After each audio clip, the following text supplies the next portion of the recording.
Classification of positive displacement pumps is mainly classified into three types: gear pumps, vane pumps, piston pumps.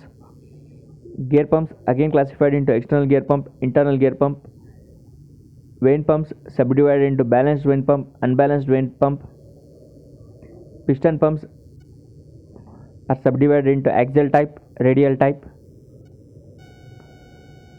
External gear pump, there will be two gears, driver gear and the driven gear, and two ports, inlet and the outlet. Sequence of operations: first one, vacuum is created here as teeth unmesh, oil enters from reservoir. Second one, oil is carried around housing in chambers found between teeth, housing and side plates. Third one, and forced out of pressure port as teeth go back into mesh. Fourth one, outlet pressure against teeth causes heavy side loading on shaft as indicated by arrows. Figure illustrates the operation of an external gear pump which develops flow by carrying fluid between the teeth of two meshing gears. One of the gears is connected to a drive shaft connected to the prime mover. The second gear is driven as it meshes with the driver gear. Oil chambers are formed between the gear teeth, the pump housing and the side wear plates.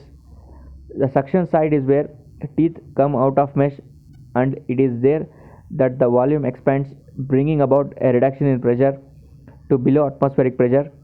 Fluid is pushed into this void by atmospheric pressure because the oil supply tank is vented to the atmosphere. The discharge side is where teeth go into mesh, and it is here that the volume decreases between mating teeth.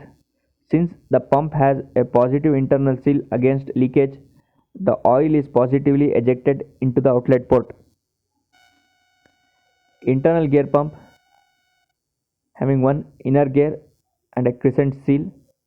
The sequence of operations are: oil entering through the inlet port by the constant withdrawal of teeth on this gear from the spaces between the teeth of this internal gear is carried in these spaces to this point where constant meshing of two gears forces oil through this outlet port.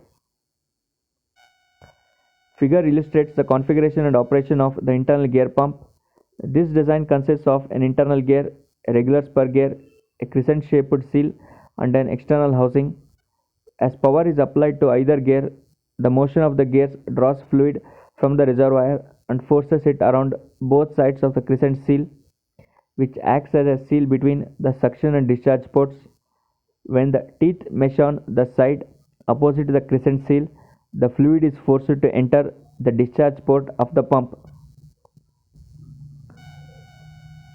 Vane pumps.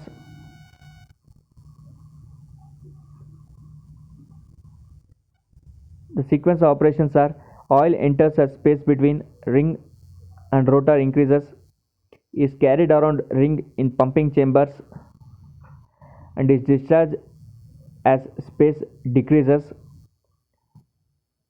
Inlet ports and outlet ports will be there, having a casting, vanes, cambering surface and a rotor, and eccentricity will be there as indicated in the diagram.